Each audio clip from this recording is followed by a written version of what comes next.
fluff and get straight to the heart of the game. From the hottest plays on the court to the controversies off it. We're breaking it all down with unfiltered takes and raw honesty. No sugarcoating, no holding back. Just real talk for real fans.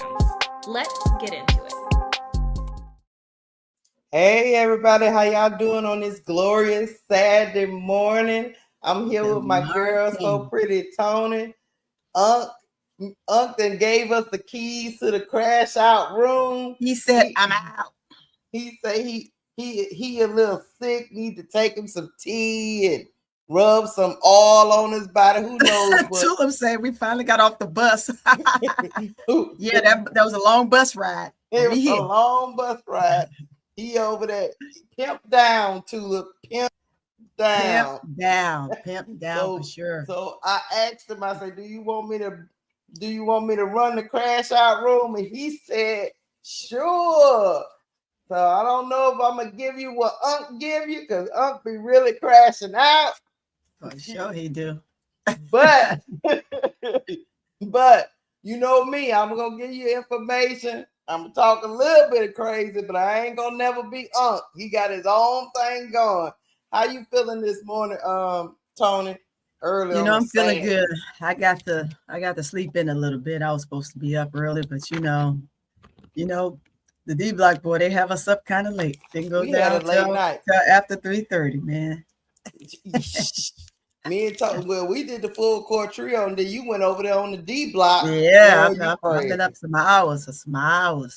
Yeah, I had to let her get a little sleep. She be like, I'm ready to go. Girl, you're going to crash out on camera. You're going to fall out in your chair. Yes. How y'all doing in the chat? What's going on? I see you, William. What's up? Tulip plays, she wins. Anthony Green. Sportsway with Dre Day. Green Thumb. Okay, Green Thumb. What's up, Squeak? What's up, T. Camilla? Look, she said, YouTube sent me notifications as soon as I hit my front door. Thank you, YouTube. The YouTube be tripping sometimes. Sometimes they don't send nothing. they be over there. Because sometimes I'll be like, didn't I set up a reminder? Yeah, man. Do that. What's up, Jemima? Y'all come on in the building. Hit the like button. Y'all come on in. We're gonna talk. Look, we're gonna talk about a little bit of rift, but at least a little bit of rift that we see between Tyler Marsh and Jeff P. And that Jeff P guy. And we're gonna also talk about Angel Reese's last game of the season, and how the Chicago Sky fans look like they picked a side. They look like they came to Wintrust Arena just to support Angel. They didn't even really care. They didn't really care about that game. They ain't worried about no game. What game? What game? They want to see what outfit Angel had on and what she was gonna do and what was her response. That's what they want to see. That, and they also wanted to chant fire Jeff. Heck yeah, they did. Yeah, that's what they trying to do. That's what they really did. That's what they really wanted to do. They had a fan base come just to troll. That's what they came. Exactly. You know how? Look, what up, Jacob? You go find out, like, you do a live show and everybody in the chat in there just to troll. That's crazy. That is crazy. Very crazy. I'm spending my money to come up there troll. You know what it is. They lucky she only changed twice instead of 3 times. Hey, she had enough time to go change for all 4 quarters. She changing outfits on them, signing autographs, looking at Jeff side-eyed. Sloot on the bench looking like, what is going on? That's wild. No, you're wild. Yeah, this is really you're wild. Like, what are we doing? Like, I'm telling you, Sloot, the people you thought you were the people champ, they switched up on you. They switched up on you for the Barbie. You talking about somebody that did not read the room? Is Courtney Vandersloot. she really and truly thought, I don't know what that woman thought. She thought it's her show. Well, they told her it was her show. You know what I mean? Told her it was her show, so she only going to think what she believed. Plus, that's the reason why she came, because they told her it was going to be her show. Well, if the GM tells you it's your show, why wouldn't you believe that? Exactly. Exactly. Why wouldn't you? I mean, that's what you would believe, and she's finding out in real time that this is not her team, and if she thought this was her team, she found out the hard way that yeah, you know, they all kind of did from the moment Angel stepped on the court and scored her first bucket last year. Well, but guys, y'all hit the like button. Hit the like button and come in the door. Subscribe to all of our channels. We're gonna start off with Jeff P versus Lisa. I'm gonna start off with Jeff P versus Tyler Marsh. And the reason why we're gonna do this is because last night we went through Jeff P's exit interview, and he had some damning things to say, like him and Tyler Marsh didn't see that they would need backups. They didn't need backups. They were fully invested in the 12 people they selected to be on their team, but they didn't foresee injuries and a season going like this. It seemed like Jeff P was trying to pull Tyler Marsh into his foolishness. He didn't stand on business, chat. It's one thing as a GM to get up there and take the bullets. It's another thing to start bringing somebody else's name in it when you are interviewing. They asked you, Jeff P. They didn't ask you who was in the room with you or anything. But hey, that's what we're here to talk about today. Do we really think Tyler Marsh had power to select this roster, to make changes when it was time to make changes, or to bring in additional help once people started to go down? It appears to me, Tony, that he didn't have power. He just was coaching what was given to him. But Jeff P kind of alluded to that him and Tyler Marsh didn't foresee the problems they would have this year. Before I played Tyler Marsh's exit interview, let me know what you think. Who you think telling the truth on that? Hell, Tyler. Tyler, straight up, Tyler telling the truth. And we're going to go back. That Joker didn't allude to. He flat out said it. He did. He flat out said it. We didn't see eye to eye. And Tyler said, in a sense, now he alluded to being blindsided. Yeah, he kind of was like, I was a little blindsided. Yeah, he was kind of blindsided. Jeff, you did me dirty. Jeff did me dirty. Jeff did me dirty. That's a song. Yeah, we're gonna put a beat to that. Jeff did me dirty. Yeah, man. So look, like Debbie Brown said, Jeff threw Tyler on the train, not a bus. How could you not talk about what's needed on your team? BS. Free agent. Right. Like I said, no alluding. He flat out said it. Like, to be honest with you, okay, let me just, before I play this, let me just play devil's advocate. Even if you didn't talk about it, Jeff, you the GM. Why wouldn't you bring it up? Hey, what is our plan if, we brought in all these people in training camp? What's our plan if we lose this position or this position or this position? What's our plan, Tyler Marsh? Isn't that something you would ask your coach? Just to make sure when you get ready to make the deals and personnel decisions, you can do what you need to do. Exactly. What's going on, K-Sap? What this reeks of is, like we said last night, incompetence. He don't actually know what his job really entails. Yeah, it stink as soil socks, man. All right, we're gonna listen to we're gonna listen to our boy Tyler. And then we're gonna compare it to what we listened to last night about Jeff P over there talking about all the missteps he made as a GM. Hold on, let me get this. Yeah, basically that's what he was trying to say. And Poe thing looked like he was gonna cry because that's what him said. Him said, look, I didn't realize it was gonna be like that. I lose sleep. No, you lost sleep last night. You lost sleep because what they said. You ain't lose sleep from nothing else. He said, I lose sleep, trying to do this job. And I would take the bullets. I would take the bullets. Man, you ain't get no sympathy from over here. Sit down, simp. What he said, I'm just telling you what the man said. The man said he lose sleep and he'll take the bullets. Here we go.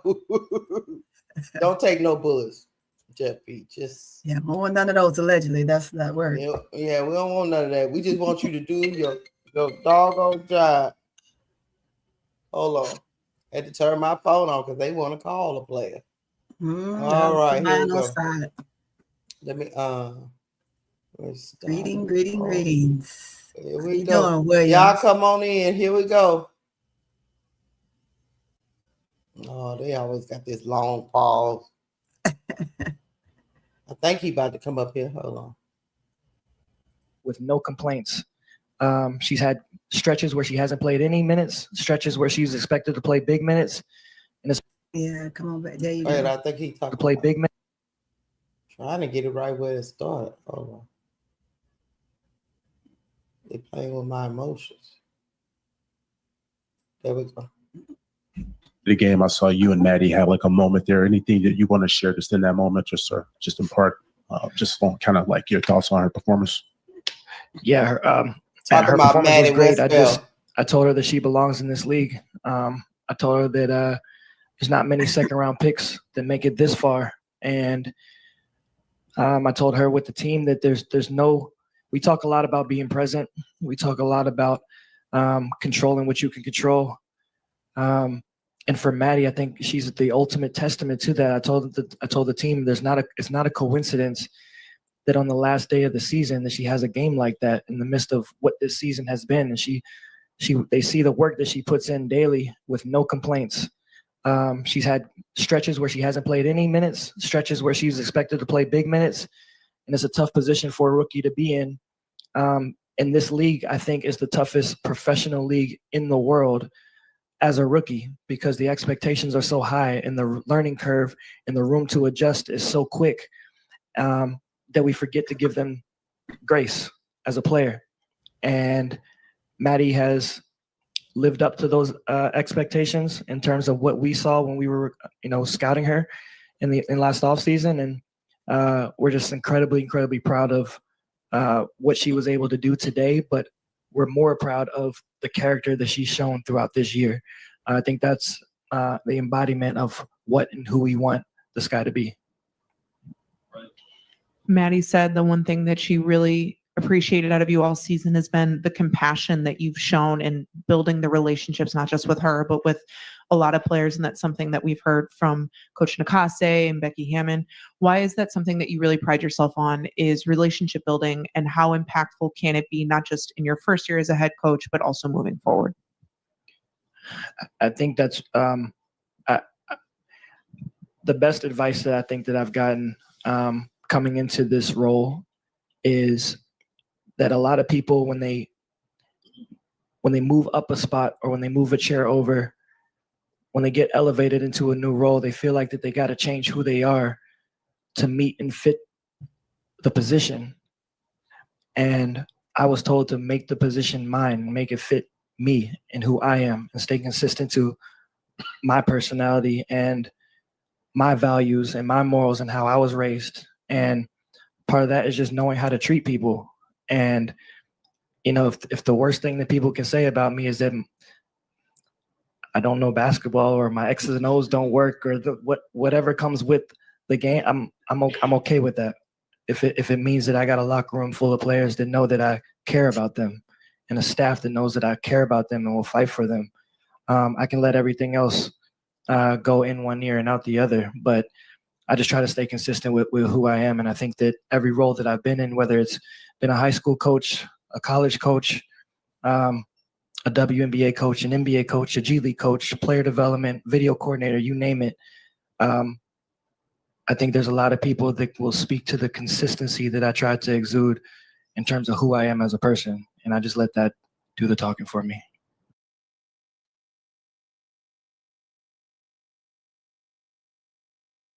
Can't hear you. I just have to stop it for like 10 seconds, Chad. Yeah. Just to say one thing.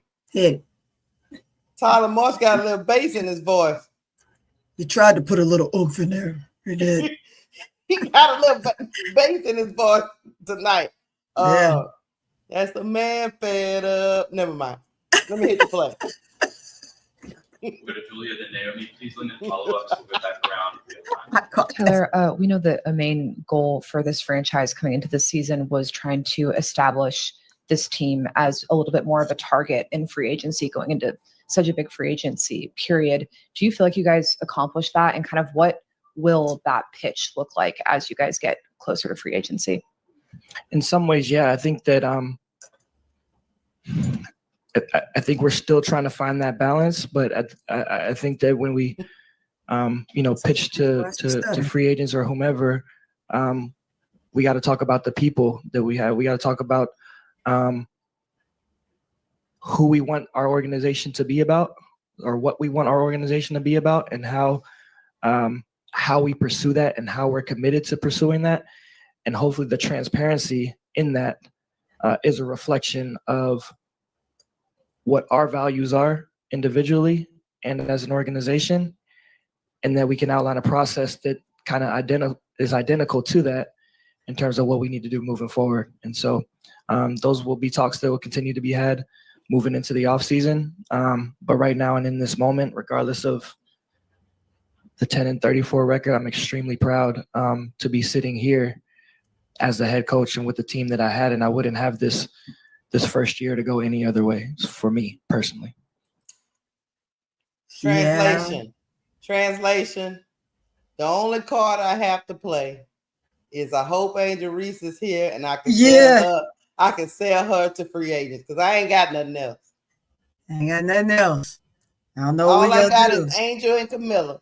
That's all I can need them sell. to come back. I need those two. That's all I got. Spells. Yeah, that's all I got. All that spells. We're gonna keep going. Mm-hmm. Coach, throughout the season, we've asked you what you wanted the identity of this team to be now that things have concluded. Things may have not turned out the way that you wanted. What would you consider the identity of this 2025 Sky team? Selfless, resilient, and toughness. I think we came into the season with the moniker of committing and competing. And I thought for the majority of the season, we did that. And in a tough league with only 13 teams, sometimes the records aren't always reflective of what teams are capable of. And I think that in moments throughout this season, we've been able to show that. And then other times we've fallen short, but that's sports. And, all we can do is continue to get up and keep fighting. And I think that, again, on a night like tonight, the last game of the season with 7 players against a championship contending team, you saw a team that continued to fight.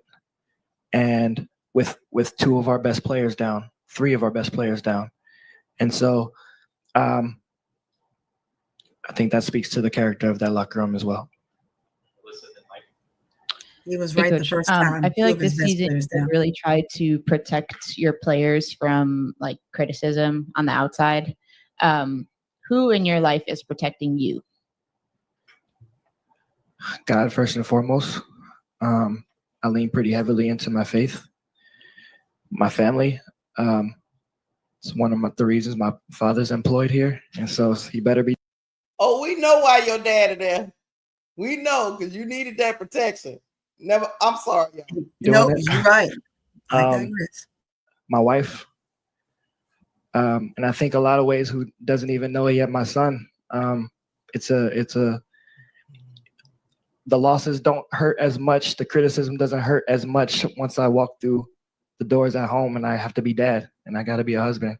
And for me, that allows things to stay in perspective. I got 12 kids here. I got to worry about some my age and some younger. But no, I'm protective of them, but I'm protective of the people that I love as well. And that won't change. Coach, both Kia and Maddie spoke highly about that compassion that we talked about earlier as one of your strengths. They said your weakness is being able to guard Maddie in 1v1s after practices. Fair. Fair. But what would you say is an aspect of your coaching that you feel maybe didn't quite hit this team as well this year that you'd like to kind of focus more on going into next season? I think maybe the level of consistency of in-game play at times. I think that, but I think even more so than that, maybe just I think someone that prides themselves again on relationships and building that. There's a natural sense of wanting everyone to feel comfortable and happy, and sometimes you got to make things uncomfortable and got to be okay with some people being unhappy at times, whether that's on your staff, whether that's in front office, whether that's your players. Like that's part of the responsibility that comes with sitting in that seat, and it's understanding that when you make decisions, it's best for the team with the team in mind. Everyone's not always going to be in a good place, and so what you have to do though is, upon making those decisions, you got to follow up and make sure that everyone knows that it's not anything personal. And so I think from that standpoint, it's something that I'll continue to grow into and work on in terms of just understanding that you're not always going to please everyone, and that's okay. We'll go to Hope and then Andy, and then we'll go to follow-ups. Coach, you've talked a lot this year about different challenges that the team and that you have faced. But outside of the box score even, what do you think has been the challenge that you've worked hardest to alleviate this season? I think that if you only paid attention to the outside, you would think that we were just a completely broken and fractured team. And if you've been to our practices and our shoot-arounds, you would see quite the opposite.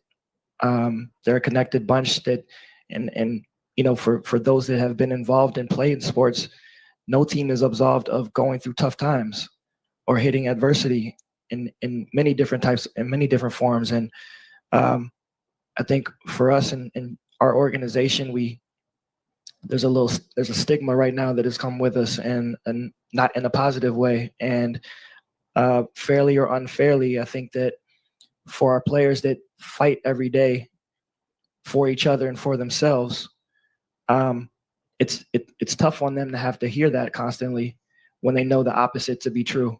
And so I just try to stay as committed to them as possible and as consistent in them hearing how much we appreciate that, and continuing to drive home the messaging of staying together, through this tough season. And they've done a great job of adhering to it and embodying that, on and off the court. Andy, and we'll close up. Julia and Carly, Brian. Coach, now that the off season's beginning, after your first year, what sort of work are you looking to get back to in this off season to, have this team ready to go for year two of the Marsh era? I'm a 49ers fan, and so I'm going to enjoy some 49ers football as much as I can for now. But once we get back to work, I plan on spending some time traveling to our players that we know will be here next year, and spending some time with them. I want to be able to see Unrivaled. I want to be able to get out to Athletes Unlimited. I want to be able to get overseas and see some as well. But I think for now, I just want to enjoy some time with my family reflect on the season, put together a plan for the off season, and then move forward from there. Translation: he moving in with Angel in Miami, and he gonna split his time between Angel in Miami and time with Camilla and China. Hey, he gotta stay close. He gotta stay close. You know. And you have to make sure that their frame of mind is still set. Because they recruiting in Unrivaled. He gonna be right there. Every time Kai come talk to Angel, he gonna be like, "Hey girl, how y'all doing?" He better be. And that's finished. Tyler, you talked about the concept of like the stigma maybe following the team into the off season. How do you guys realistically combat that? Again, kind of just in the free agency perspective of it, how do you combat the idea that maybe there is a little bit of a stigma or a little bit of a negative perception that you feel like maybe isn't reflected in the reality of the team? Yeah, I think we have to be prepared and ready to answer the tough questions that come with the pursuit of free agents and draft picks and agency and things of that nature. And again, being honest and transparent with who we are and who we want to be and what the process looks like to get there. I think that the players in this league are extremely smart. Veteran players around this league know what it takes to be successful on and off the court.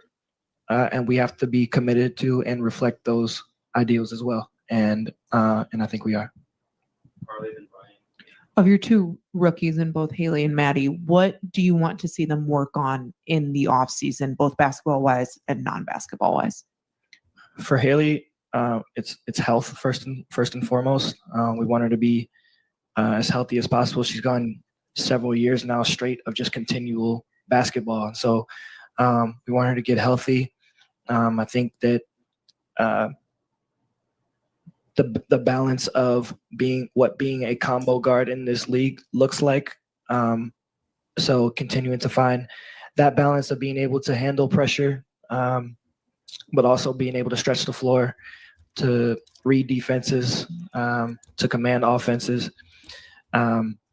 So that's from Haley's standpoint. The work ethic is already there. The character is already there. And same with Maddie. And then for her, it's about being able to stretch the floor even more than what she did today, but being more comfortable with doing so. I think that with Maddie, it's a lot about adapting and adjusting to the pace consistently. I spoke the other day about it's natural for a rookie to kind of to feel the game out when they come off the bench and kind of see where they can get in, where they fit in type. But sometimes you don't have the luxury of having that much time to do so. Like you gotta, once you're in the game, you gotta be expected to go. And so going into her second year, it's less of an adjustment to what the pace looks like and more about now finding her niche in terms of where she fits in, schematically. And so that's how I'll leave it with those two. Brian, and then we'll close out there. As your group basically embarks on the off season, what message did you impart on the team as you guys were kind of parting? It was more so the gratitude and appreciation for this year. I think there's so much up in the air going into next year that I don't want any of them to right now in this moment feel the burden that comes with that or the pressure that comes with that. So just enjoying each other for now and in the moment. I'm sure they'll have some fun tonight and hopefully they'll be safe. But it was less about what it will look like moving forward and harping more on what it looks like right now for all of us in this moment and today. And so we just wanted to be present in that and uplift each other in that. So. Coach, I know you alluded to the negativity and stigma of everything that's been going on over the last couple of weeks. It's kind of hard to avoid. And I know as a coach, you could speak to, the value of all your players, but regarding Angel specifically, what value does she bring to this franchise now that you have gone through a season with her? When we talk about commit and compete, that's who Angel is and has been. She is a competitor at the very core, and the criticism that she gets daily isn't fair. And that is beyond from this year. That extends from, from years in the past. And so I think that she's someone that we also got to remember is in her early 20s as well, in a position that not many of us know what it's like to be in, on and off the court. And the grace that she deserves as well should be afforded to her. And regardless of what her stardom looks like, and it's unfortunate that she has to go through certain things that she has to go through, but she has a really good support system around her. We try to uplift her as much as possible. But I think that there's a human element that is missing sometimes when we speak on players, particularly in Angel's light. And so there's a whole lot of good that Angel embodies as well. And I think that that should be talked about just as much as all the other stuff. Thank you, everyone. Thank you.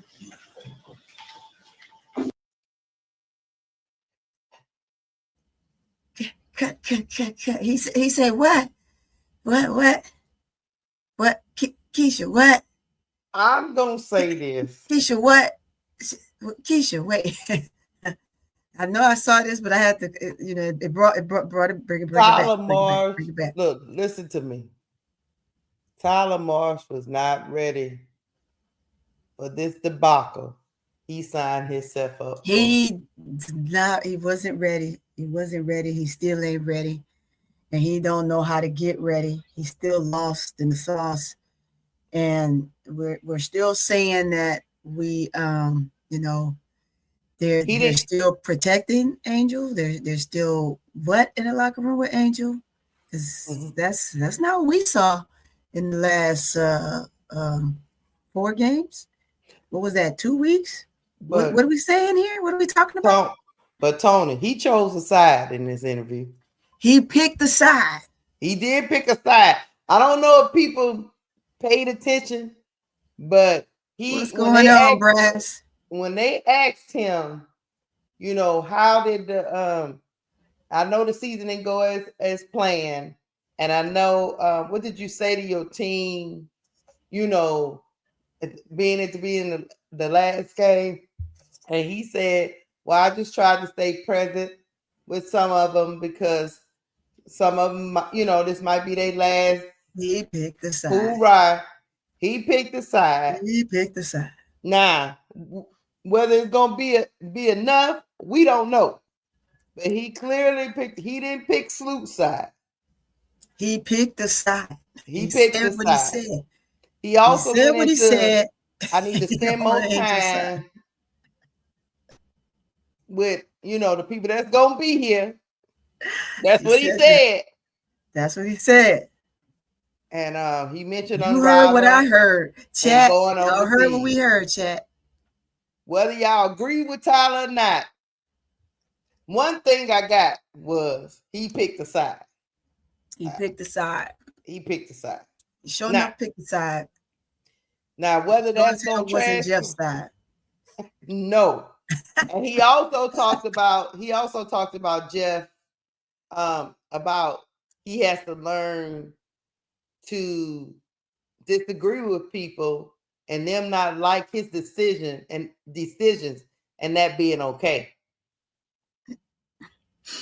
Tyler, I'm gonna let Tony get in here.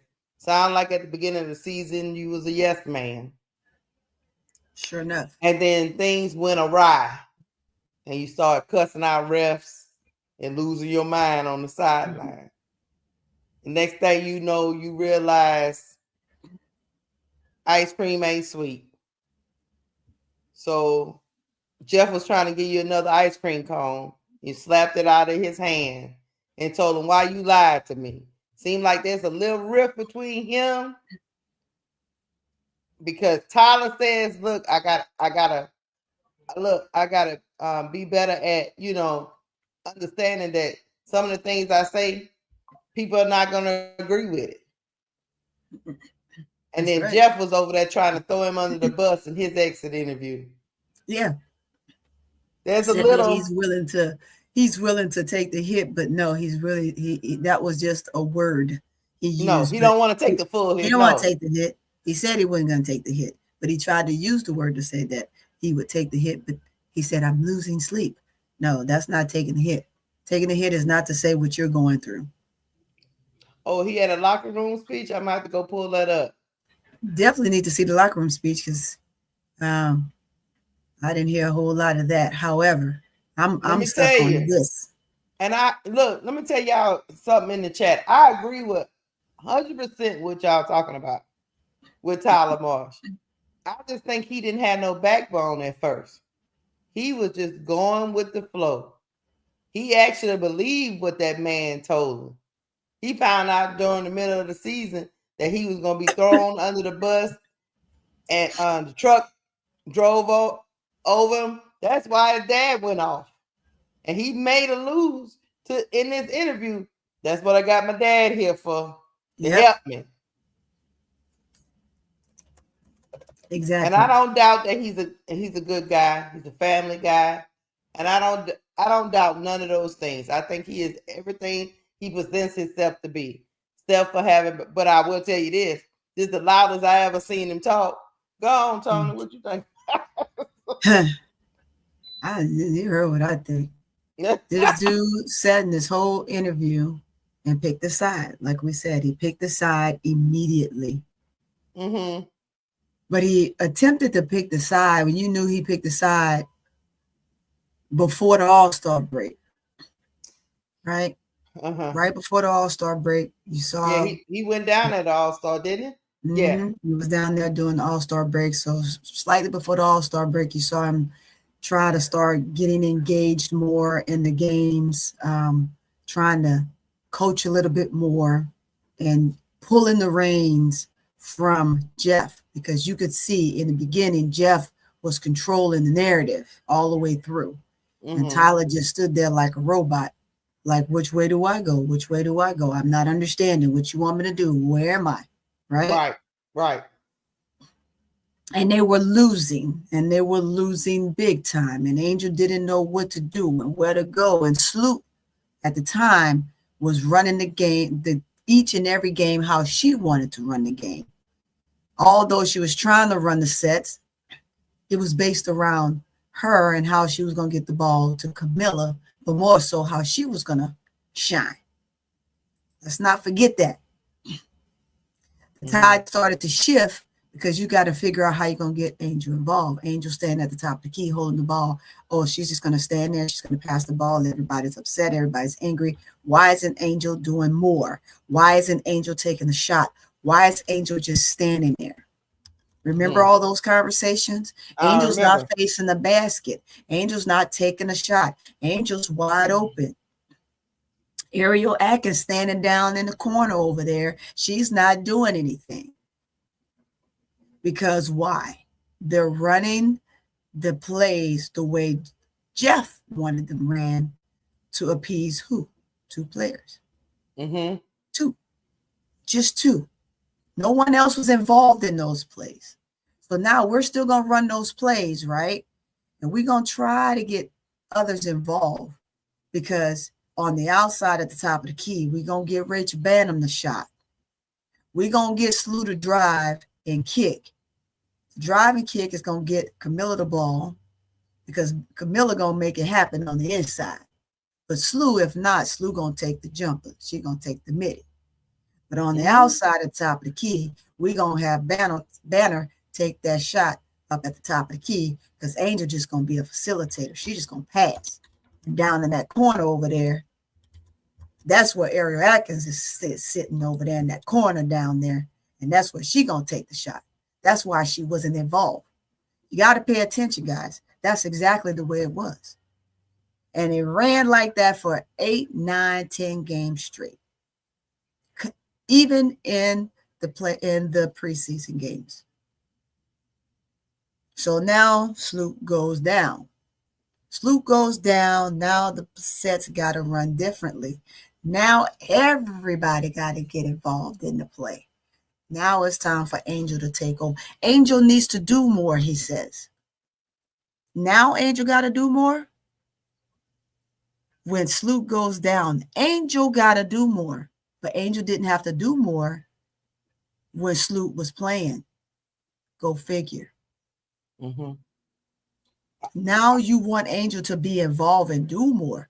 Now she's important. Now she's a part of the offense. Sad case scenario. And Tyler, you went along with it. You knew it wasn't right. You knew it was wrong. You knew she should have been a part of that offense in the beginning. You said she was, but it didn't show. Angel struggled. Angel looked bad. Because Angel was supposed to do one thing, and that's come to the top of the key, set a screen, and pass the ball. Hand off. Now you want her to actually be involved in the game now. You want her to shoot. You want her to go ahead and dive. You wanted to take command off the dribble. You wanted to take the middies. You wanted to do a lot. And you wanted to go in there, crash the boards. Now you wanted to get on the defensive end also and work her magic on what you know she's very good at. She's excellent at it. How about this, Tony? Mm-hmm. How about this? He was a little relieved when Jeff Girl went down too. Then he can do what he wanted to do. Because I really do believe the only thing I give Tyler credit for, Chant and Tony, is this. He wanted to make Angel a point forward. He wanted Camilla to be more involved in passing as well and facilitating from her position as well. The last year, Teaspoon didn't foresee that part of Angel's game. At least they never explored it. Right. You know what I'm saying? They never explored it. She was a traditional big. So was Camilla. Yeah. At least Tyler Marsh listened to Angel and Camilla when Angel said she wanted to be more involved in the offense. She wanted to facilitate. Camilla said multiple times, I am a great passer. I'm a great passer. At least he listened to them to explore those options. Because if they'd have had another coach, they might have not even explored the options. Nope. But then he had another competing voice in the locker room, which was Jeff P. talking about Vandersloot is running the show. Vandersloot is the legacy player. This is her swan song. Tyler, let her run it. So as a coach, because you coached a lot before, you got the powers that be trying to make this the great players, the legacy players year. And then you got these young players who you are developing, seeing all these skills unlock. And at the beginning of the season, do you go against your boss? In the beginning of the season, no, he's not going to go against his boss because he's new. Right. He's a new coach. He's new in that world, right? And you're trying to feel your way in the business. You're there. Yes, you're not new to the W, but you're new to the head coaching world. And you're trying to make your way. So he did what he thought was best and listened to Jeff. So you can't take nothing away from him in that aspect, but you also got to be a man. You're a man, so be a man about it, right? If you're going to at some point disagree and do your job, then disagree and do your job. If you know that what he's telling you doesn't make sense and it's not going to get you wins, then don't do it. I take the bumps in the end as long as I can get the win, right? As long as I can get the players to buy in the system that I'm trying to convey. And if the system works where we're not getting blown out by 30, 40 points, and we're starting off the season, yes, we may lose a few games, but we're losing by a small margin. Now we're capitalizing on how we can win games moving forward because we've established what we look like as a team versus looking like trash and not knowing where we are, right? In the beginning of the season, none of them knew what to do. They were lost for a long time. It's like you're lost for a whole half a season before you can find an identity, right? But if you buck the system with Jeff early on, and you go ahead, agree to disagree early on, and you find some form of identity of your name and what you want to do as a coach, then you look a little bit different. He didn't do that. He just went along with Jeff, and it didn't look good for the organization. You got players like coming on there saying the Sky need to be ashamed of themselves coming out there like that after the very first game. So, like Chuck or Chatter said, like you just alluded to, it is the same struggle Spoon had with Jeff at the beginning of the season. The only difference is Spoon bucked. Tyler didn't buck. He didn't buck. But guess what? Tyler also watched Spoon get fired. Yeah, he was trying to play it safe. You know what I mean? So you can't really blame him for wanting to play it safe. However, it just didn't look good. And no matter how safe you played, you still look like a wolf at the end of the day. You still look like a wolf. Yeah. Hold on. I want to get to Hot Boy Cardion. He said, Miss Keisha, what do you think about the Chicago Sky organization firing Jeff P and bringing in the Las Vegas Aces former general manager? The Las Vegas Aces former general manager was Natalie Williams. Remember, they won 2 championships under her tenure, but she got fired because of the whole Derica Hamby situation. Yeah. First of all, it's clear from her track record that she knows how to pick players and she knows how to build teams, and she was a very good executive over there. With the stain of the Derica Hamby situation, it's tough. It's tough, but if it was me, I would give her another opportunity. So Hot Boy Corleone, if it was me, I would give Natalie Williams another opportunity because she was good at her job. Everybody makes mistakes in jobs all the time. I don't think it should define you to where you never get that job again. You know what I'm saying? I think you learn from your mistakes. But hey, she had to take a hit. Sometimes you got to realize, and you know what? She took her hit. She took a hit, right? She took a hit. But you got to understand too, in those type of situations, it takes more than one. But because she's in a position, she took that hit. So sometimes you got to realize it's a multitude of individuals that's involved in that. But because that was her position, she took that hit and she was fired. Yeah. But if it was left up to me, Hot Boy, I would hire. I would give her the opportunity. I would, without a blink of an eye. Yeah, I would hire. So that's sometimes it's not. Sometimes it's not her. Sometimes you could almost say it wasn't her, but she had to take the hit because of the position she was in. Correct. I could tell you who it was, but then I would be putting somebody out there, and that's not my nature. That's not what we do. Allegedly. That's, allegedly, we can't do that. But if it was me and it was the Chicago Sky, and we need a competent executive, and we already know people looking at us for out the side eye, I would give her another opportunity.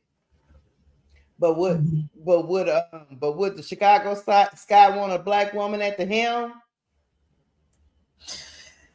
I don't know. It just depends. I don't know what these people want.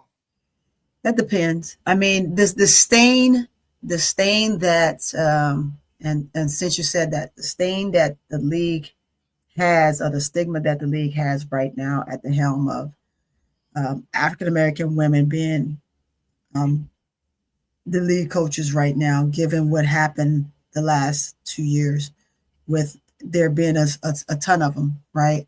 And they were not successful. It just put a tarnish on the black African American women as coaches. Some of them were great. They did their job. But when you're not winning and giving them what they want, it it puts a bad reputation out there. So I don't think that they were all bad. They weren't. But you had some that just simply didn't do their job. But it doesn't, to me, it's not in my opinion, I don't see it as a color thing. I see it as an individual thing. Yeah. I'm not into a person's skin color. I'm not into their race. This is the thing we got to stop doing. I would love to give it to all women because this is a women's league. But again, then we're making it a sexism thing. Not doing that either. The best woman, best man up for the job needs to have the job, period. As far as Chicago is concerned, they need the best person to steer the ship. Exactly. Are they gonna just drown out there in the lake out there outside of Chicago? What is it, Lake Lanier? They gonna be drowning out there. So me personally, if anybody that's been a competent GM, not only Natalie Williams, they need somebody competent at their job, know how to pick players, know how to build teams, know how to work through contract negotiations, and know how to be personable and talk business with players and stop getting into ego trips in when it's dealing with players. This is not mom and pop shop, Jeff P. Right. This is a business. Who cares who you mad at? Who cares who you don't like what they said? Do your job and people wouldn't be out here. Hold on. We got timeouts going over. Look, we got time today. I'm gonna go through a series of tweets, y'all, because this is what I do. I am a troller. That's trolling. Let's see. Let's troll Jeff P for a minute because he out here looking like he about to cry on that exit interview, and this is why he was crying, y'all. Let's see.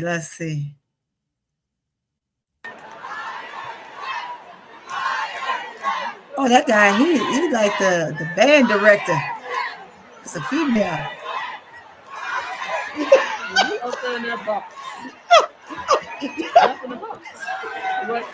This was troll central. Hold on, they was trolling. Hold on, all right, before I even get to here.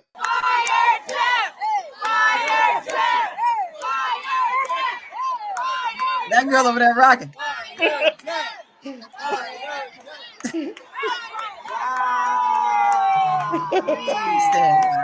Look, that was Quita off the chain. Hold on, let me see if I can. Really bad. Let's listen to a little bit of how Jeff felt when he heard the fire. Jeff, hold on, let me get to let me do this right quick before I play. Well, look at the blink of the eyes, boy. Thank you, Erica Palmer, for becoming a YouTube member. I appreciate you. And then go to the platforms. Thank you for the $5 super chat. Keisha, did you see the one where Quita zoomed in on Jeff? I had tagged you in it on the bird page. Lord, I'm gonna go find it. Give me a minute. I'm gonna go find it while I'm letting this video play with Jeff talking about how his little feelings was hurt. Hold on. Oh Lord. Don't do him like that, Jeff. Hey, Brad said Quita the ops. Afternoon, Jeff. How are you? Hi, Carly. When you look, well, I want to kind of discuss a little bit of what happened last night. You were in the building and there were chants and signs that were held up asking for you to be let go and also asking for a change in ownership. You're seeing fans wanting to say that they sided with Angel. First, what's your reaction to seeing the fan base very passionate about what this team is doing? And do you believe that ownership has heard what the fans are asking for? Yeah, I mean, personally, hearing those things is not ideal. I pour my heart and soul into this job. I lose sleep over the losing. if anyone's going to take the bullets, I'd rather it be me over our head coach or our players. I'm never going to change as far as that goes. It's hard to hear, but I'm also appreciative that we have passionate fans that want to see winning. We feel the same, and I know I have full support from ownership. We have great conversations. There's a lot of mutual respect there. I have all the respect in the world for Tyler. I think he's the guy for the job. And again, I mean, this can be a tough seat to be in. But I'm going to keep being myself, keep caring about the players, and just know that I'm going to keep pouring my heart and soul into it. And we are going to get this right. We'll go to Alexa. Hold on. You're going to keep pouring this heart out, huh? That what he said. Afternoon, Jeff. How are you? He didn't feel hold on. Let me show y'all this before I and then Poe Angel. She out here just trolling herself.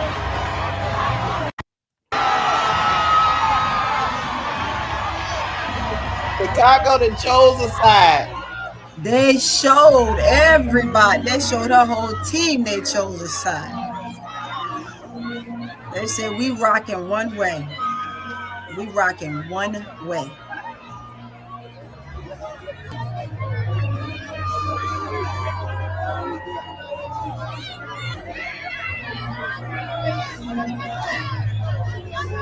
Let me tell you what kills me with this, right? You sit here. They chose a side. They all chose a side. What they say? Yeah, we all rocking with Angel. We in there, we support her, and we this and we that. That's not what I saw those last 2 weeks. That's not what I saw after the game either. Angel standing alone. That's what I saw. I'm sorry. Is that not what you saw? After the game? Everybody giving everybody hugs, everybody going up to everybody. I'm sorry, I saw Angel standing by herself. Angel not worried about that. Angel stood right out there. If they came up to her, they came up to her. If they didn't, she was okay. She was quite all right. Angel knows exactly what she's up against. That's why I said she's strong. She's strong-willed. She knows what she has to do. She's doing what she has to do, right? She's standing in it. She's owning up to it, and she's doing what she has to do. And when it's time to go, it's time to go. It was time to go. All this for a franchise who is abysmal. But baby, they didn't chose their side. They don't give a damn what Jeff. If they handled it in-house, Keisha, and it was all good, right? They handled it in-house. They gave her half a game suspension, and they handled it in-house, and it's all good. Then where was the team at the end of this game? And everybody was giving each other hugs and was saying their goodbyes, and this is the last time we're going to really be around each other until we find out our faith. Where were they for her? And all the stuff she goes through and all the support they gave, well, where were they? I just want to know. I'm like inquiring minds. I want to know. You want to know? I don't fucking know. They in their feelings. No, they're in their feelings. That's what I want to know. You're mad, you're angry, you're hating. I mean, what is it? You're mad because she said what she said, which y'all have all been saying all year, but because she said it, it's a problem. But y'all all have been saying it the whole time. And then y'all come in the exit interviews and y'all say the same thing. Okay, I just want to make it make sense. Well, hold on, y'all.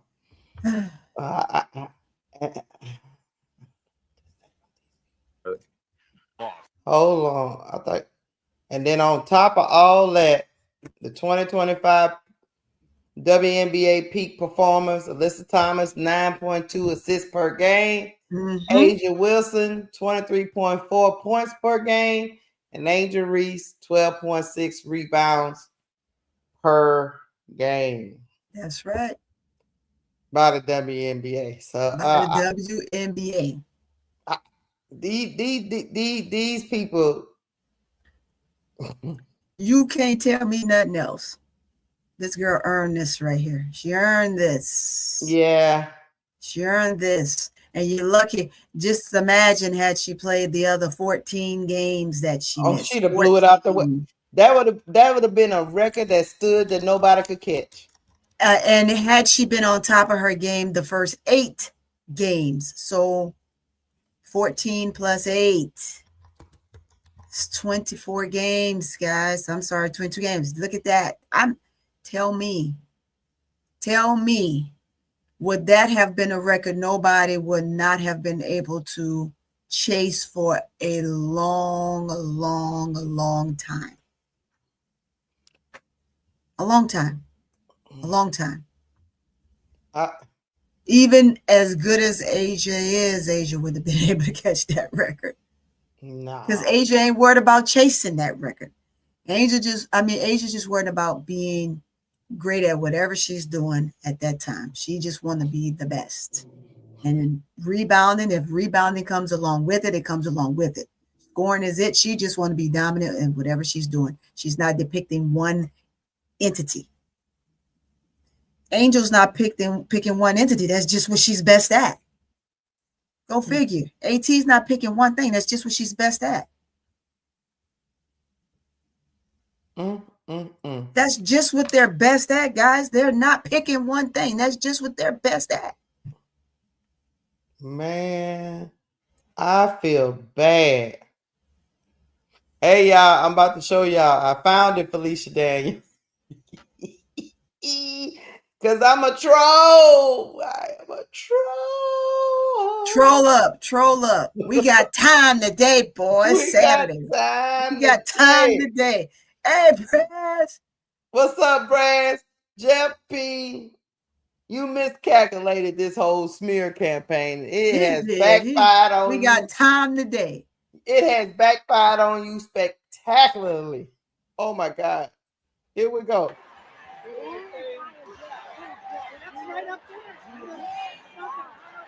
They're going to zoom in on Jeff P.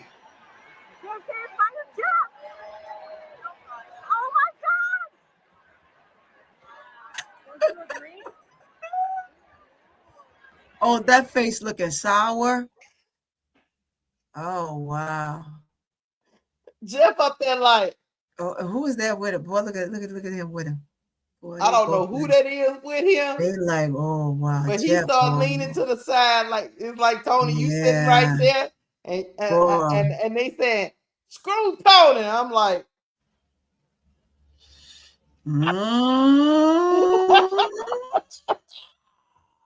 I'm not with you, man. I'm not with you. Hold up. Let me get out the frame. Hey, man, look, that man like, hey, what's really going on? Yeah. That man, they did not. I mean, it's the whole damn thing. That's crazy. That's like they're saying fire Jeff. Say fire Jeff. Who are you, camera person? Keisha being messy, y'all.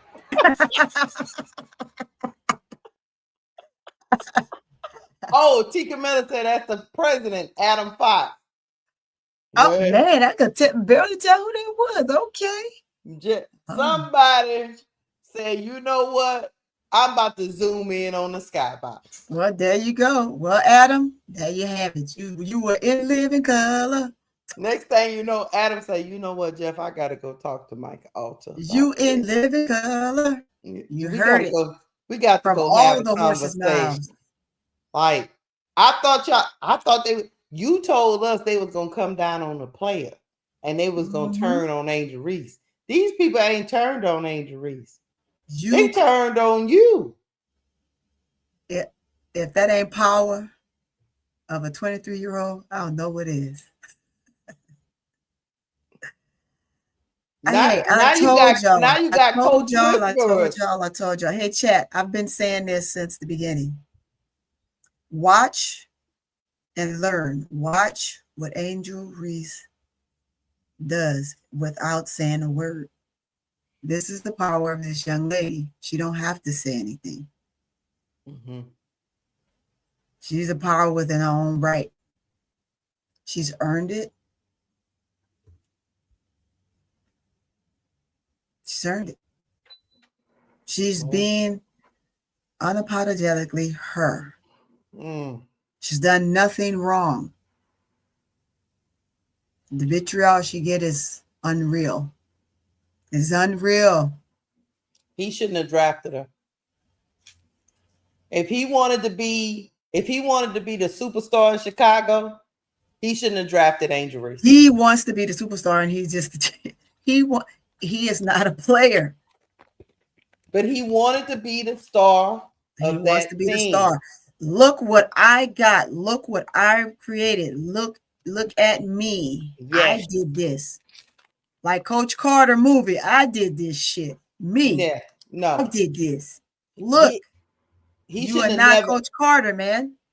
He should have never drafted her because he is not comfortable being a shadow in her light.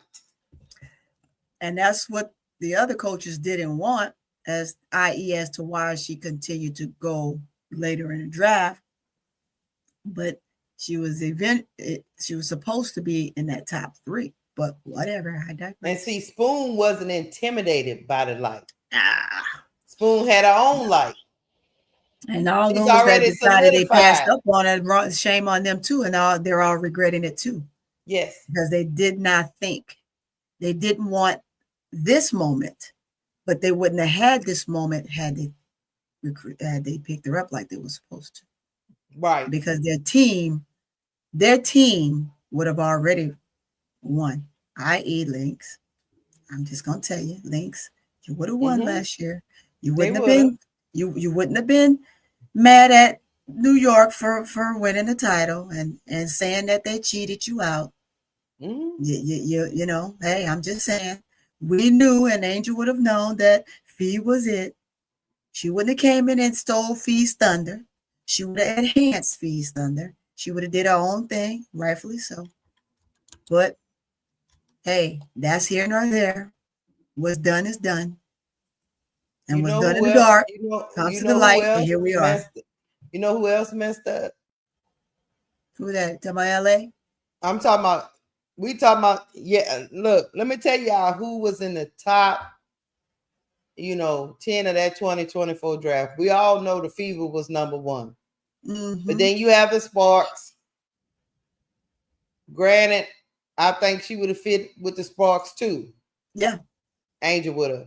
Then you had Camilla go with the Sky. That was the other one. Then the Sparks come back in. They draft Rakia at number 4. The Dallas Wings takes J.C. Sheldon. I wouldn't have wanted her in Dallas anyway. But what I'm saying is Dallas. Yeah, Dallas. They tripped up too. Now that Paige is here. It would have been nice, but now that Paige is here, the draft before you made a mistake. Because you had to come back the next draft and draft another point guard. Yeah. Absolutely. Where you could have built like the Fever. They got their big woman. They got AB. Yep. And then they came in. Then they came back and got Caitlin. Got their PG. Yep. So the Wings made a mistake. Then you have the next team that I think made a mistake, even though I like the player they selected. They picked Aaliyah Edwards. I think the Mystics made a mistake. Mystics made a big mistake too. Yeah. Quite a few of them made a mistake. And they have to deal with that mistake. We all know the Lynx traded down. You're right, L504. Then the Lynx traded down and got Elisa Peely. And we all know how that went. Why didn't let me post? That was the most egregious. Cheryl Reese gave the pick to Chicago, and then one pick later picks Elisa Peely, who she never played. Never played. And there it is. That is That is what. So the Sparks, the Wings, the Mystics. Yeah, they all the Lynx. messed up. They all messed up.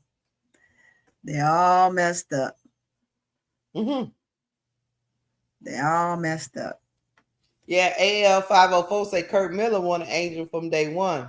Yeah. But he was just the coach. He wasn't the GM. Right. Right. That's why he won her now. He is putting all the fillers out there. He talking about what she should do, what she shouldn't do, throwing shade on the sky. Throwing it. Hey. So hot commodity, baby. Hot commodity. Whatever. That's why I said it's a win-win for Angel. It's a win-win for Angel. The Mystics trade Edwards and Peely got let go by Cheryl Reeves, and then the Wings trade Jason Sheldon to the Sun, and now she didn't got traded. I think to the Mystics, but she got hurt. Man. Yes, Mistake after mistake. It's just been bad business for the last 2-3 years. Because of the limelight. All because they all said they didn't want Angel, but guess what? Now they've all regretted. They all want her. Now they all wish they had her. And guess what? If Chicago Sky makes the mistake, because it will be a mistake, and let her go, either way, if they keep her, they got to give her what she wants. If they let her go, they're doing her a favor. Either way, it's a win-win for Angel. It's a win-win for Angel. You keep her, you got to give her what she needs to fit her on this team. You trade her. I don't care if you try to trade her to the trashiest team on this planet. You know what that team's going to do? That team is going to build around Angel. So you're giving Angel whatever she wants. Angel is the ticket to the WNBA. I don't care what anybody says. People can come in and say whatever they want. Candace Parker can say whatever she wants. She's going to eat her shit in the next year or two. She's going to be praising Angel in the next year or two because it's clicks, it's clickbaits. She's trash right now, the way she's talking. It is what it is. It's inevitable for Angel. Angel is a calculated individual. She knows what she's doing. She's a marketer. She's a market walking dominant Barbie. That is exactly what she is. She knows what she's doing. And I'm telling you, watch her work. I've been saying it the entire time. And I'm going to continue to say it. Watch her work. The only thing let me tell you something, Tony. The only thing that will save this whole thing is Michael also going to have to fire his boy. Yeah. Is he willing to do Even that? if he don't, he's going to have to bend. He's going to have to bend and bow down to a 23-year-old. Keisha. He's not going to like it. He ain't going to like it. And looking at him, he's not going to like it. He didn't like it. He doesn't like it already. He didn't like it when he got her. But guess what? It is what it is. Either you going to save your job or you about to lose your job. Right. Which one? You about to lose your job. I fear, or save your job. I fear that unless the Chicago fan base has to send a clear message, I'm talking about with the dollars. They have to send a clear message. I don't know if Michael also going to move. What's going on, Troy? You know what I mean? Yep. What's up, Troy? I don't know if they're going to move unless it hits their pocket. Right. It's going to hit their pocket. It's going to hit their pocket. He's their boy. It's going to hit their pocket. And they knew when they hired him, he didn't have the experience. So this really and truly, all of this, I know we hate Jeff P. I know we a Pink Panther, and I get it. But they hired him knowing he was just a trainer, developmental coach. He had never been a GM before. That's right. On upper management. They hired an inexperienced executive. Yep. So just think about it, chat. They signed up for the mistakes. They knew he was going to make mistakes because he's never done the job before. So I know we all pissed off at Jeff P, but you need to be pissed off at the owner and upper management and the presidents and all that. They hired them. That's just like hiring a YMCA director to be a GM of a professional team, and you're not expecting growing pains. They seal in their faith that he could bring in people to put seats. What did he say? He said, and we're going to quote him, that some of the players they let go, like Deladon and those guys, they didn't put bodies in the seats. Well, Angel's putting bodies in the seats. And what is happening right now? 40% is a 40% drop on ticket sales right now for next year. Said. Yeah, it's 40%. So you let her go because they hear the chatter, they see what's going on, and they're doing that because of this man. So Angel comes back. They say, hey, can you get this 40% back? Of course she could get it back. But why? If I was Angel, I wouldn't do ish until you give me what I want. It's a business. And she ain't answering her phone right now for you because you threw her under the bus. And ain't no conversations right now. What'd he say in his interview, exiting his view? He's having a conversation with her every day. You are everyday lie. You are everyday. You are everyday lie. Stop Apollo lying. You having conversations with an agent. You ain't having no conversation with her. You Apollo lying. Stop that lie. Stop that lying. Stop trying to make us believe that, man. Take it from somebody that knows what's going on behind the scenes. Stop Apollo lying. You're Apollo lying. You ain't having no words with her. You Apollo lying. He say he having a. You're Apollo lying. That's why your nose is growing.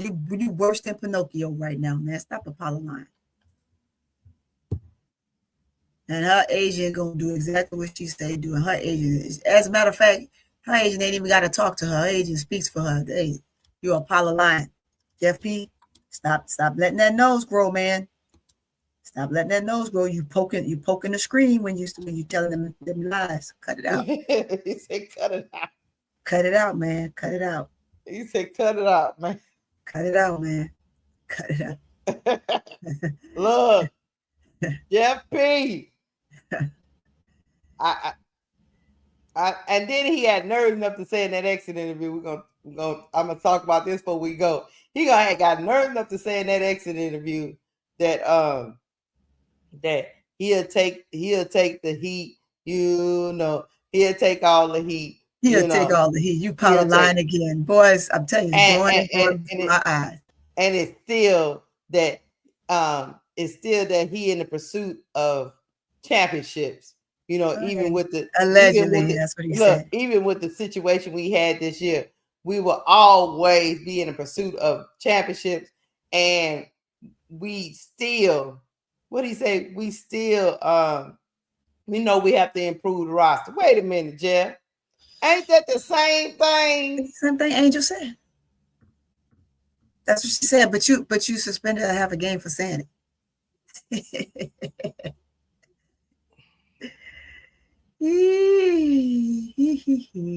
Lord have mercy. You have to improve the roster, really. A couple of days ago, y'all said everybody was supposed to be kumbaya and everybody. That's what he said. The locker room is good.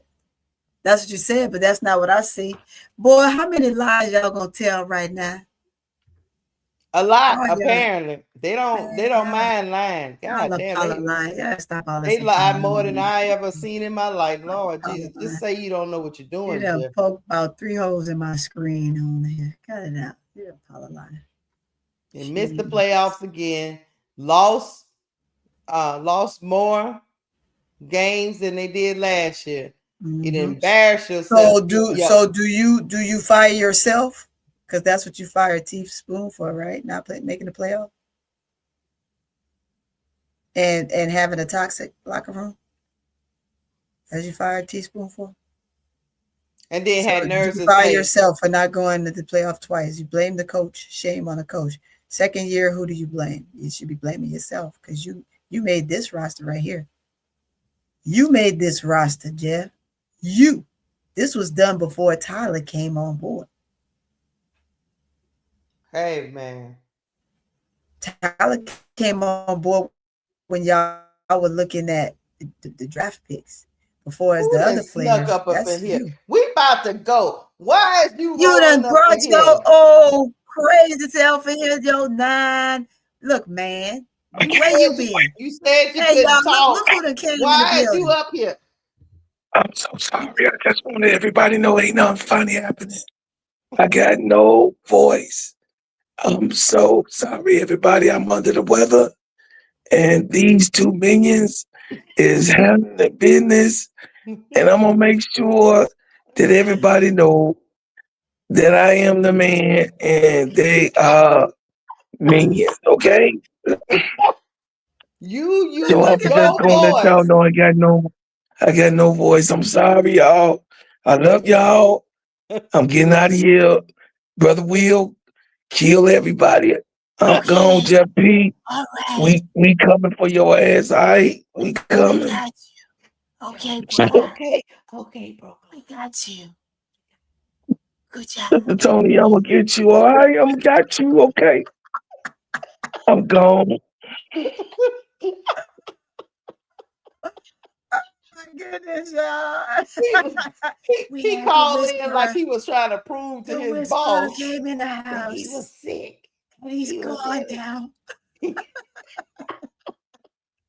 worked at Jeff Pizzle. Oh my goodness. Oh, that was too funny. He worked at Jeff Pizzle. Man, look, let me tell y'all something. Goodness. What's up, Goon the Shooter? What's up, autism boy? Hey, man. What's up, Wody Mac? Wody, look, I know Wody people was somebody was in the chat talking about, do she really put butts in seats? Hey, let me ask you something. Who said that? Come on, somebody man. named Nella or something. Let me ask you something. Go back. You ain't got to answer that. Just tell them going back and look at what the seats were before she got there, and then come back and ask us that question. I like cooking food, so I'm gonna go on cooking. Come on, Male now. too.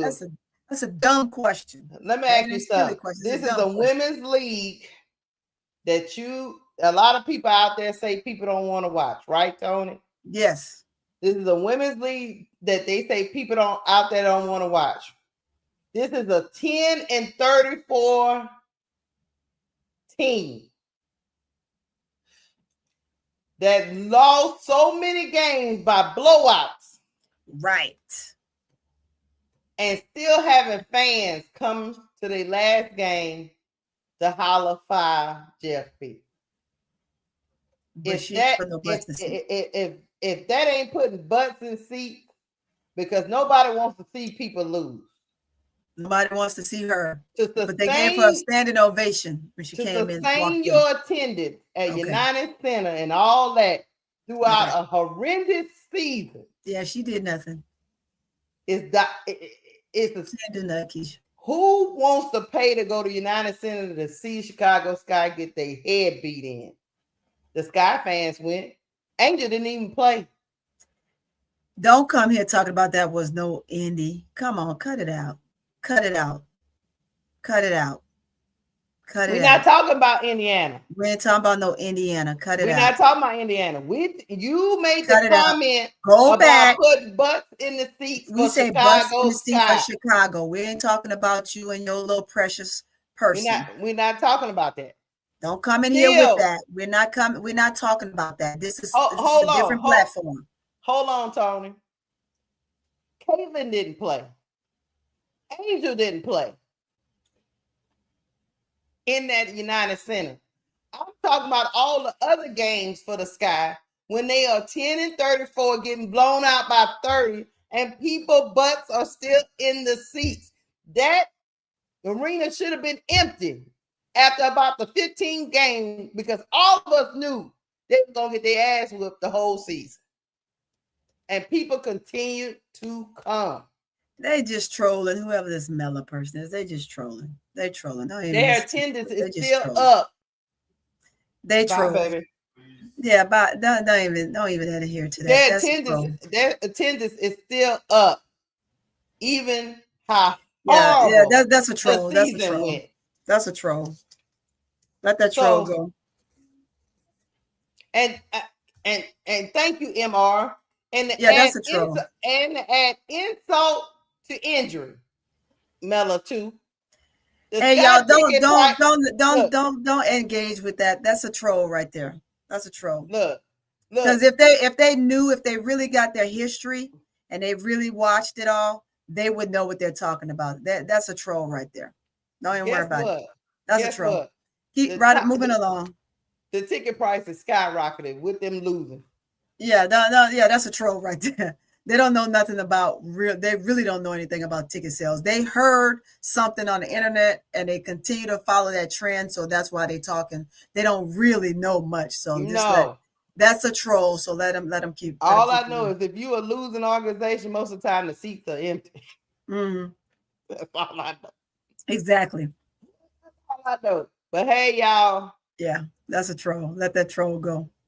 We have fun. Thank you for coming in, though, because you just gave us some view. You gave us your view. We appreciate you gave us some views, and you made us we appreciate put you in the trick bag, and you bringing up the fever. Nobody was bringing up the fever. We was talking about the sky and the debacle we got going on. Let me tell y'all something, trolls. We got our own problems going on over here. We ain't got time. Trolls. We got trolls. Yeah, we ain't got time to even deal with some of this shit. Y'all don't talk to Mela. Whoever that Mela, whoever it is. We don't even have time. Leave them to themselves. If y'all stop talking to that person, they baby Clarkies, we don't even have time for y'all. We got so much. You could never make me mad. You could never get under my skin. You could never, ever. I dressed you and it's over. No. Leave her in there. She all right. Yeah, don't kick them out. Don't kick them out. Let them stay in there. Let them say all they want to say. You know, they need Leave to hear them in there. Too. Let them say.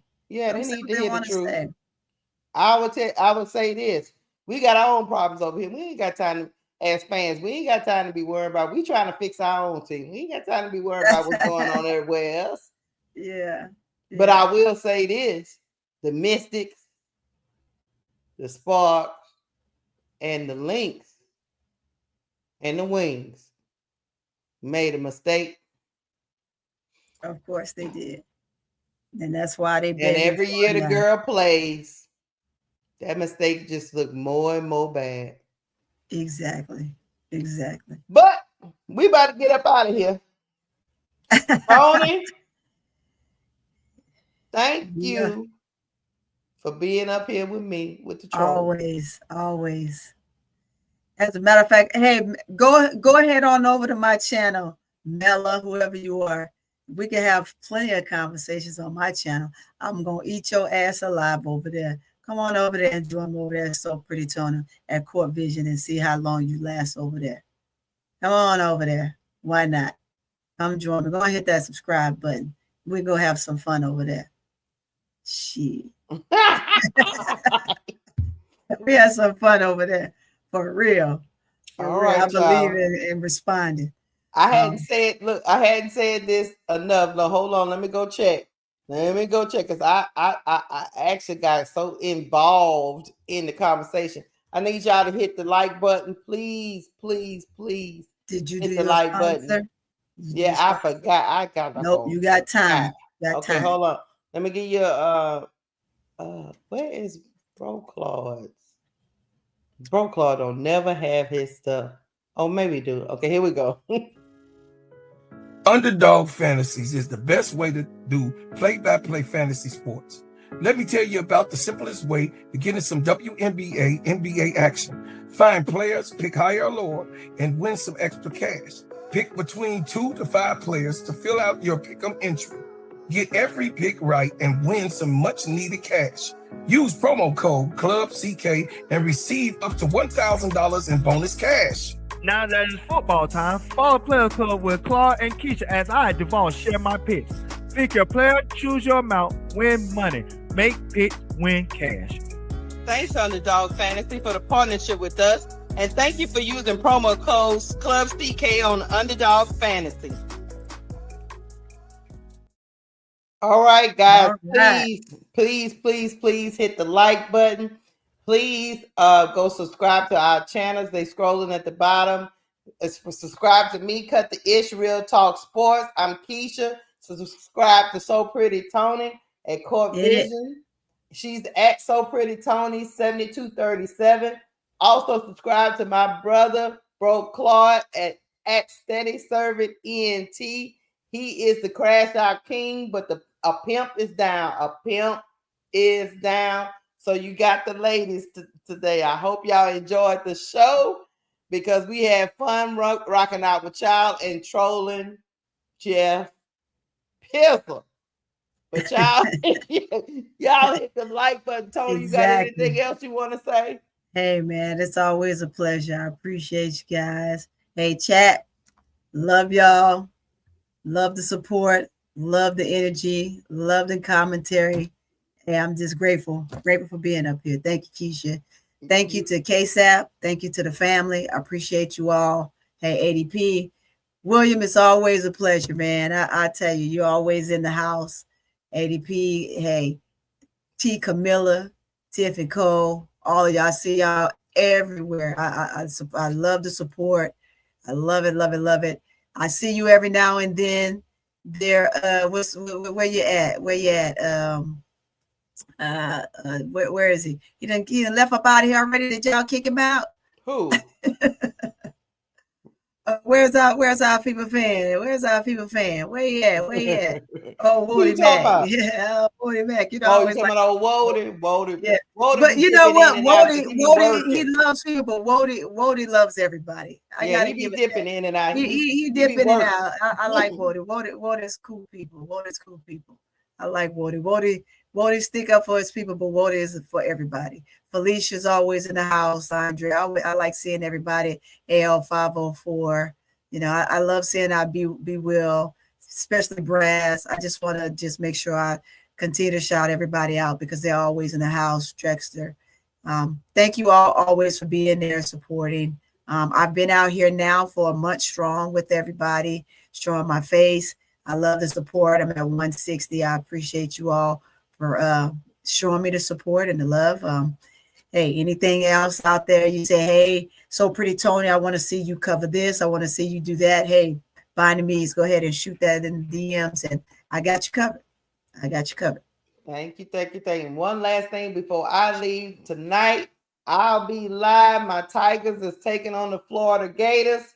Pull up if you want to watch some college football. And in the real Death Valley, I will be live tonight, live watch party. Yeah. LSU versus Florida. Best game of the week. Other than that, y'all, I'll be live on the Players Club, so y'all catch me up over there. Other than that, thank y'all for rocking with us. We love y'all. This is the end of the Crash Out Room. Peace. Salute.